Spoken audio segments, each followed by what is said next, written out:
Hola, bienvenidos. Vamos a hacer un ejercicio de electrostática. En el interior de una célula hay un exceso de iones negativos sobre los iones positivos.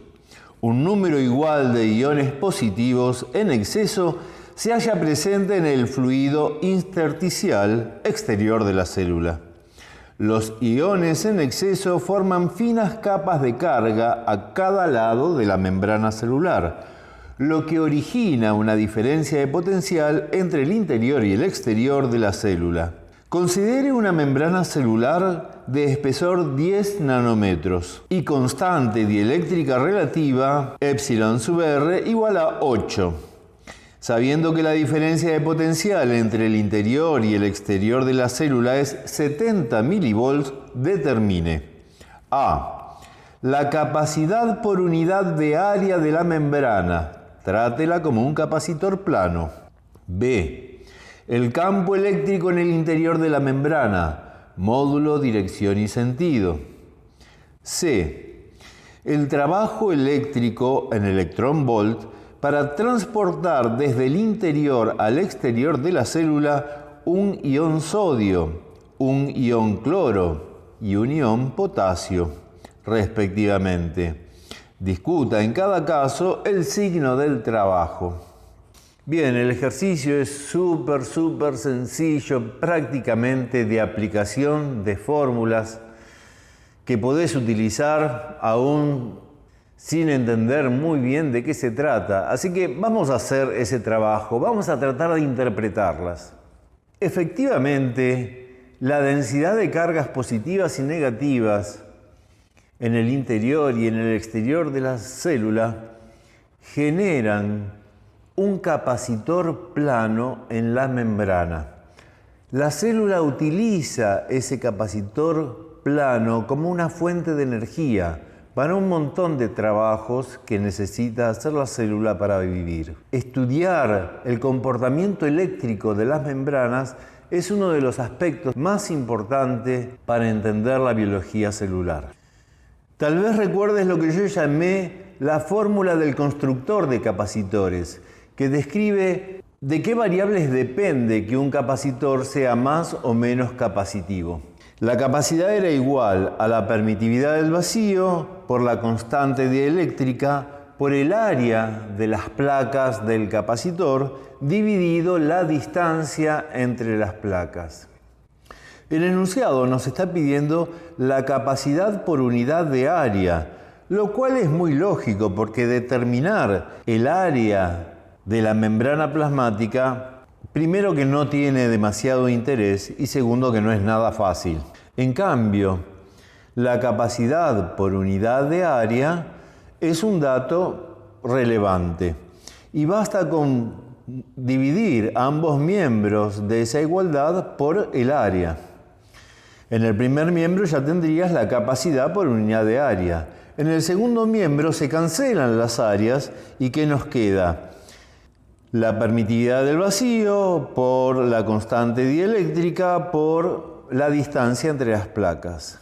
La constante dieléctrica es dato del enunciado 8, que es la constante dieléctrica de la grasa, el material con el que está formado la bicapa lipídica, o sea, la membrana celular. Y la distancia entre las placas no es otra cosa que el espesor de la membrana, que también es dato del enunciado. Entonces, podemos hacer el cálculo. La capacidad por unidad de área es igual a 8,85 por 10 a la menos 12 Faraday sobre metro por 8 dividido 10 a la menos 8 metros, que es lo mismo que los 10 nanómetros. De donde la capacidad por unidad de área es 7,1 milifaraday por metro cuadrado. El segundo ítem nos preguntaba por el campo eléctrico en el interior de la membrana, módulo, dirección y sentido. Bueno, ahí tenés un esquema. El campo es uniforme, como todos los campos en placas paralelas, orientados siempre desde la placa positiva hacia la placa negativa. Y en cuanto al módulo, Basta con que planteemos el campo como el cociente entre la diferencia de potencial y la distancia entre las placas, o sea, 70 milivoltios dividido 10 a la menos 8 metros. Y eso nos da 7 por 10 a la sexta voltios por metro. Conocido el valor del campo eléctrico, es fácil calcular el último ítem que nos pide el enunciado, o sea, el trabajo. Recordad que el trabajo es igual al producto entre la fuerza y el desplazamiento. En este caso podemos hacer ese planteo porque la fuerza es constante. ¿Por qué la fuerza es constante? Porque el campo es constante.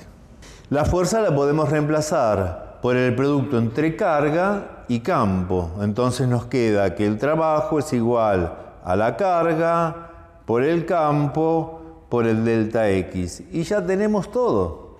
La carga siempre es la carga del electrón. Ah, vos me vas a decir, no, pero acá me están preguntando por el ion sodio, el ion cloro, el ion potasio. Pero tienen una carga igual a un electrón. Puede ser positiva o puede ser negativa, pero es la carga del electrón. Porque los iones tienen carga por exceso o por defecto de algún electrón.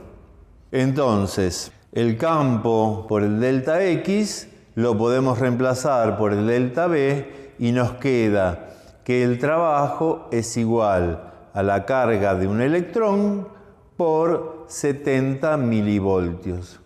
No hace falta pasar el valor de carga a coulombs, porque el enunciado pide que lo respondamos en electrón volt. Electrón es una unidad de carga. De modo que el trabajo es igual a 70 milielectrón volt, o lo que es lo mismo, 0,070 electrón volt. Analicemos los signos de esos trabajos. Suponete que queremos llevar del interior al exterior un ion negativo, por ejemplo el cloro. La fuerza eléctrica apunta hacia afuera. Acordate que las cargas de igual signo se repelen y las de distinto signo se atraen. O sea que el ion negativo, cloro, va a estar empujado eléctricamente hacia afuera. La dirección de la fuerza es hacia afuera. Y la dirección del desplazamiento también. O sea, ese es un trabajo eléctrico positivo. En cambio, si la célula quiere deshacerse, expulsar un ion positivo, la fuerza eléctrica intenta meterlo de vuelta hacia adentro de la célula. Por lo tanto, para hacer ese trabajo de expulsión, el desplazamiento apunta hacia afuera, el coseno vale -1, se trata de un trabajo negativo. Efectivamente, si la célula necesita hacer ese trabajo, tiene que hacer un gasto químico, seguramente pagado en ATP. Bueno, como ves, fue aplicación de fórmulas sencillas que siempre tenés que tener a mano, pero era interesante un mínimo de interpretación en lo que estábamos haciendo. Por mi parte no tengo nada más que agregar para este ejercicio, te agradezco la atención y nos vemos en el próximo video.